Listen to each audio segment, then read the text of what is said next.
September 17-ന് 12 പേരെങ്കിലും കൊല്ലപ്പെടുകയും ഏകദേശം 3000 ഹിസ്ബുള്ള തീവ്രവാദികൾക്കും അനുഭാവികൾക്കും പരിക്കേൽക്കുകയും ചെയ്ത പേജർ സ്ഫോടനങ്ങളുടെ സാധ്യത സൈബർ ആക്രമണത്തിന്റെ ഭാഗമായിരുന്നു എന്ന ആരോപണം വിദഗ്ധർ ഇപ്പോൾ തള്ളിക്കളയുന്നു.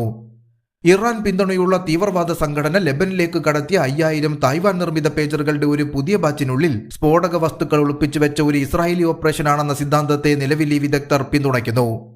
ഏറ്റവും പുതിയ റിപ്പോർട്ടുകൾ പ്രകാരം 4000-ലധികം പേജറുകൾ പൊട്ടിത്തെറിച്ച് 24 മണിക്കൂറിന് ശേഷം ലെബനിലുടനീളം നിരവധി പുതിയ സ്ഫോടനങ്ങൾ റിപ്പോർട്ട് ചെയ്യപ്പെടുന്നു.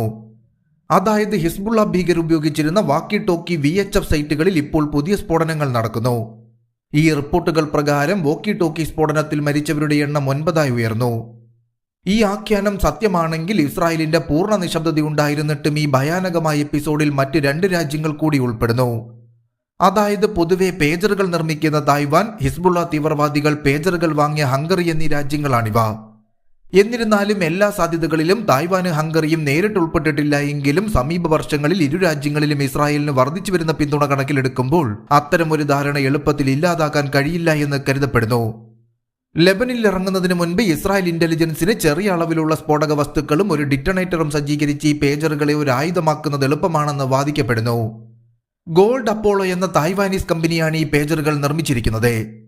കമ്പനി പറയുന്നതനുസരിച്ച് ഈ ലോടെക് വയർലെസ് കമ്മ്യൂണിക്കേഷൻ ഉപകരണങ്ങളിൽ ഭൂരിഭാഗവും വടക്കേ അമേരിക്കയിലും ഓസ്ട്രേലിയയിലും വിൽക്കുന്നു. ഗോൾഡ് അപ്പോളോ പേജറുകൾ ലെബനനിലേക്കോ മിഡിൽ ഈസ്റ്റിലേക്കോ കയറ്റി അയച്ചതിന്റെ രേഖകളൊന്നും തങ്ങളുടെ പക്കലില്ല എന്നും തായ്വാൻ അധികൃതർ വ്യക്തമാക്കുന്നു. അതിനാൽ തന്നെ ഇവ കടത്തിക്കൊണ്ടുപോയതാണെന്നും വ്യക്തമാക്കപ്പെടുന്നു. ലെബനിൽ ഉപയോഗിക്കുന്ന AR-924 മോഡൽ പേജറുകൾ തന്റെ കമ്പനി നിർമ്മിച്ചിട്ടില്ലെന്ന് ഗോൾഡ് അപ്പോളോയുടെ സ്ഥാപകനും ചെയർപേഴ്സണുമായ ഹസു ചിങ് കുവാങ് സെപ്റ്റംബർ 17-ന് മാധ്യമപ്രവർത്തകരോട് സൂചിപ്പിച്ചിരുന്നു.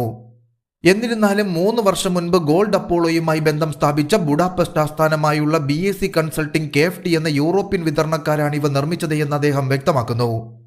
ഈ ബന്ധത്തിന് കീഴിൽ ഗോൾഡ് അപ്പോളോ ലേബൽ ഉപയോഗിച്ച് സ്വന്തം ഉൽപ്പന്നങ്ങൾ വിൽക്കാൻ BAC അനുവദിച്ചുവെന്നും പ്രത്യുപകാരമായി ഗോൾഡ് അപ്പോളോയ്ക്ക് ലാഭത്തിന്റെ ഒരു വിഹിതം ലഭിക്കുകയും തായ്പേയിൽ ഒരു ഓഫീസ് തുറക്കുകയും ചെയ്തുവെന്നും അദ്ദേഹം വെളിപ്പെടുത്തി. അതിനാൽ തന്നെ ഗോൾഡ് അപ്പോളോ സ്ഥാപകൻ BACയുമായുള്ള ദീർഘകാല ബന്ധത്തിൽ അഭിമാനം കൊള്ളുക മാത്രമാണ് ചെയ്തത്. കൂടാതെ ഹിസ്ബുള്ളയ്ക്കെതിരായ ആക്രമണങ്ങൾക്കിടയിലും തായ്വാൻ സർക്കാർ ഗോൾഡ് അപ്പോളോയെ പൂർണ്ണമായും പിന്തുണയ്ക്കുന്നു. ഇതിന്റെ ഭാഗമായി ലെബനിലേക്കുള്ള കയറ്റുമതി നിഷേധിച്ചതിനാൽ പേജർ നിർമ്മാതാവിനെ തുടർന്നും സഹായിക്കുമെന്ന് തായ്വാൻ സാമ്പത്തിക മന്ത്രാലയം അറിയിച്ചു. കഴിഞ്ഞ ഒക്ടോബറിലെ ഹമാസിന്റെ തീവ്രവാദ ആക്രമണത്തിനു ശേഷം തായ്വാൻ ഇസ്രായേലിന് നൽകിയ ഉറച്ച പിന്തുണയുടെ മൊത്തത്തിലുള്ള പശ്ചാത്തലത്തിലെ നിലവിലെ പിന്തുണ പ്രാധാന്യമറിയിക്കുന്നു. ലോകത്തിന്റെ മറ്റ് ഭാഗങ്ങളെപ്പോലെ ഇസ്രായേലും വൺ ചൈന നയം പിന്തുടരുകയും തായ്വാനെ ഔദ്യോഗികമായി അംഗീകരിക്കാതിരിക്കുകയും ചെയ്തിരുന്നുവെങ്കിലും ഒക്ടോബർ 7 മുതൽ ആ നയത്തിൽ ഒരു മാറ്റമുണ്ടായി എന്നതാണ് ഏറ്റവും ശ്രദ്ധേയം. റഷ്യ-ഉക്രൈൻ യുദ്ധം പോലെ ഇസ്രായേൽ ഹമാസ് യുദ്ധവും തായ്വാൻ ഒരു നേട്ടമായി തന്നെ പ്രവർത്തിച്ചു. തായ്പേയുടെ നയം ചൈനീസ് അധിനിവേശത്തോട് കൂടുതൽ പ്രതികരിക്കുകയാണ് എന്നതിനാൽ ഇസ്രായേലുമായി കൂടുതൽ അടുക്കുന്നത് തങ്ങൾക്ക് ഗുണം ചെയ്യുമെന്ന് തായ്വാൻ വിശ്വസിക്കുന്നു. ഹമാസ് ആക്രമണത്തിന് മുൻപ് തായ്വാനുമായുള്ള ഇടപെടലുകളിൽ ഇസ്രായേൽ അതീവ ജാഗ്രത പുലർത്തിയിരുന്നു. 2023 മാർച്ചിൽ ചൈനീസ് സന്ദർശന വേളയിൽ ഇസ്രായേൽ പ്രധാനമന്ത്രി ബെഞ്ചമിൻ നെതന്യാഹു ചൈനയുമായുള്ള തന്റെ രാജ്യത്തിന്റെ ബന്ധത്തെ സ്വർഗത്തിൽ വെച്ച് നടന്ന വിവാഹമെന്ന് സൂചിപ്പിച്ചിരുന്നു. എന്നിരുന്നാലും ഹമാസിന്റെ ആക്രമണവും അതിനുശേഷമുള്ള ഇസ്രായേലിന്റെ തിരിച്ചടിയും മിഡിൽ ഈസ്റ്റിലെ ചൈനയുടെ ഭൗമരാഷ്ട്രീയ കണക്കുകൂട്ടലുകളെ മാറ്റിമറിച്ചിരുന്നു. ഇറാനും സൗദി അറേബ്യയും തമ്മിലുള്ള സമാധാന ദല്ലാൾ എന്ന നിലയിൽ അതിന്റെ പുതിയ പ്രശസ്തിയാൽ പ്രോത്സാഹിപ്പിക്കപ്പെട്ട ചൈന അമേരിക്കയുടെ നേതൃത്വത്തിലുള്ള അന്താരാഷ്ട്ര ക്രമത്തിന് ബദലായി സ്വയം ഉയർത്തിക്കാട്ടിയിരുന്നു. എന്നാൽ ഈ മേഖലയിലെ ഇന്ത്യയുടെ സ്വാധീനവും ഇന്ത്യക്ക് ഇസ്രായേലുമായുള്ള ബന്ധവും ചൈനയുടെ പല നീക്കങ്ങളെയും ഇല്ലാതാക്കിയിരുന്നു. ഇതിനെ തുടർന്ന് ഇസ്രായേലുമായി കൂടുതൽ അടുക്കാനുള്ള തന്ത്രത്തിന്റെ ഭാഗമായി ചൈന ഒരു സമാധാന പദ്ധതി പ്രസിദ്ധീകരിക്കുകയും പലസ്തീൻ അതോറിറ്റിയും ഹമാസും തമ്മിൽ അനുരഞ്ജന ചർച്ചകൾ നടത്തുകയും ചെയ്തു. അതോടൊപ്പം ഇസ്രായേൽ ഹമാസ് പോരാട്ടം അവസാനിപ്പിക്കാൻ ലക്ഷ്യമിട്ട് അറബ് മുസ്ലിം വിദേശകാര്യമന്ത്രിമാരുമായി ചൈന ഉച്ചകോടികൾ നടത്തുകയും ചെയ്തു.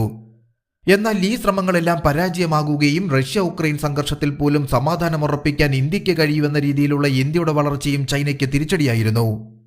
ഇതിന്റെ ഭാഗമായി ഇസ്രായേലി ജൂതന്മാരിൽ ഒക്ടോബർ 7 മുതൽ ചൈനയെക്കുറിച്ചുള്ള അവരുടെ ധാരണയിൽ നെഗറ്റീവ് മാറ്റം റിപ്പോർട്ട് ചെയ്തിട്ടുണ്ട്.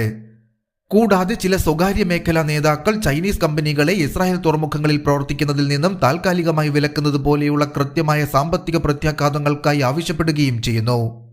അതോടൊപ്പം നെതന്യാഹു ഭരണകൂടം തങ്ങളുടെ അഗാധമായ നിരാശ PRC ഉദ്യോഗസ്ഥരോട് അറിയിക്കുക മാത്രമല്ല കഴിഞ്ഞ വർഷം തായ്വാനിലേക്ക് 2 ക്രോസ് പാർട്ടി പ്രതിനിധികളെ അയക്കുകയും ചെയ്തു. വിദ്യാഭ്യാസം, സാംസ്കാരികം, സാങ്കേതികം എന്നീ മേഖലകളിലെ വ്യാപാരവും സഹകരണവും വർദ്ധിക്കുന്നതോടെ ഇസ്രായേലും തായ്വാനും തമ്മിലുള്ള ഉഭയകക്ഷി ബന്ധം ഊഷ്മളമാവുകയാണ്. അടുത്തിടെ ഔദ്യോഗിക പ്രസ്താവനകളിലൂടെ തായ്വാൻ സർക്കാർ ഇസ്രായേലിന് അചഞ്ചലമായ പിന്തുണ നൽകുന്നുണ്ട്. അതോടൊപ്പം റിസർവ് പരിശീലനം, മിസൈൽ പ്രതിരോധം, രഹസ്യാന്വേഷണ ശേഖരം, UAV-കൾ, സിവിൽ പ്രതിരോധം തുടങ്ങിയ മേഖലകളിലെ ഇസ്രായേലിന്റെ അനുഭവത്തിൽ നിന്നും പഠിക്കാൻ തായ്വാൻ സൈന്യം തീരുമാനിക്കുകയും ചെയ്തു.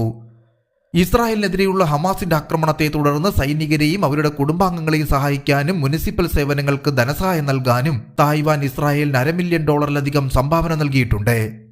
ഇതിനെല്ലാം പുറമെ നെതന്യാഹുവിനുള്ള ഹംഗേറിയൻ പ്രധാനമന്ത്രി വിക്ടർ ഓർബന്റെ പിന്തുണയും ഉറച്ചതാണ്. ഇസ്രായേലിനെ പിന്തുണയ്ക്കുന്നത് അതിന്റെ സുരക്ഷയ്ക്ക് അത്യന്താപേക്ഷിതമാണെന്ന് ഹംഗറി കണക്കാക്കുന്നു. ഇതിന്റെ ഭാഗമായി അമേരിക്കൻ ഭരണകൂടത്തിന്റെ വിഷൻ ഫോർ പീസ് എന്ന സമാധാന പദ്ധതിയെ ഹംഗറി പിന്തുണയ്ക്കുന്നു. മിഡിൽ ഈസ്റ്റിലേക്ക് സമാധാനവും സുരക്ഷയും വികസനവും കൊണ്ടുവരുന്നതിനുള്ള ഒരു യാഥാർത്ഥ്യമായ അവസരം ഈ പദ്ധതി നൽകുന്നു.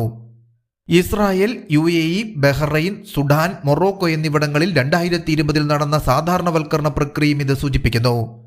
വാഷിംഗ്ടണിൽ സമാധാന ഉടമ്പടി ഒപ്പുവെക്കുന്ന ചടങ്ങിൽ യൂറോപ്യൻ രാജ്യങ്ങൾക്കിടയിൽ ഹംഗറി മാത്രമാണ് മന്ത്രിതലത്തിൽ പങ്കെടുത്തത് എന്നതിൽ നിന്നും ഹംഗറിയുടെ പിന്തുണ എടുത്തു കാണിക്കുന്നു. സമീപ വർഷങ്ങളിൽ വിവിധ അന്താരാഷ്ട്ര ഫോറങ്ങളിൽ ഇസ്രായേലിനെതിരെ സന്തുലിതമായ സമീപനം സ്ഥിരമായി വാദിച്ചതായി ഹംഗറി അവകാശപ്പെടുന്നു. എന്നിരുന്നാലും ഇസ്രായേലിലെ അന്താരാഷ്ട്ര ക്രിമിനൽ കോടതിയുടെ അധികാരപരിധി ഹംഗറി അംഗീകരിക്കുന്നില്ല എന്ന് മാത്രമല്ല, ഇസ്രായേലിനെ കുറിച്ചുള്ള കോടതിയുടെ അന്വേഷണത്തെ പിന്തുണയ്ക്കുകയും ചെയ്യുന്നില്ല. ഓർബനും നെതന്യാഹുവും തമ്മിൽ ദീർഘകാലത്തെ ബന്ധമുണ്ട് എന്നതും ശ്രദ്ധേയമാണ്. 1990-കൾ മുതൽ ആനുകാലികമായി അതാത് രാജ്യങ്ങളിലെ ഗവൺമെന്റുകൾക്ക് ഇരുവരും നേതൃത്വം നൽകിയിട്ടുണ്ട്. ഇസ്രായേൽ പോലെയുള്ള ഒരു ചെറിയ രാജ്യത്തെ എങ്ങനെ ശക്തമായ ഒരു രാഷ്ട്രമാക്കി മാറ്റാമെന്ന നെതന്യാഹുവിന്റെ കാഴ്ചപ്പാടിൽ ഓർബൻ എന്നും മതിപ്പുളവാക്കിയതായി പറയപ്പെടുന്നു.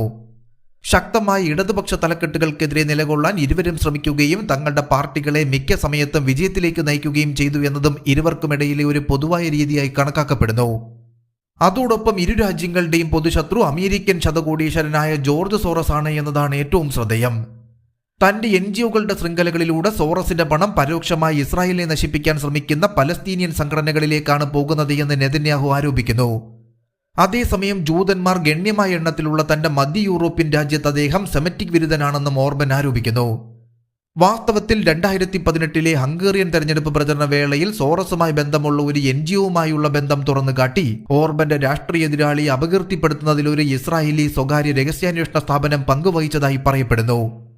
മുകളിൽ സൂചിപ്പിച്ച എല്ലാ കാര്യങ്ങളും ഒരാൾ വീക്ഷിക്കുകയാണെങ്കിൽ തായ്വാനിൽ നിന്നും ഹംഗറിയിൽ നിന്നും പോകുന്ന ഹിസ്ബുള്ളയ്ക്ക് ലഭിച്ച പൊട്ടിത്തെറിക്കുന്ന പേജറിന്റെ പാതയിലെ ഇസ്രായേലി ആംഗിൾ നമുക്ക് കണ്ടെത്താൻ കഴിയും.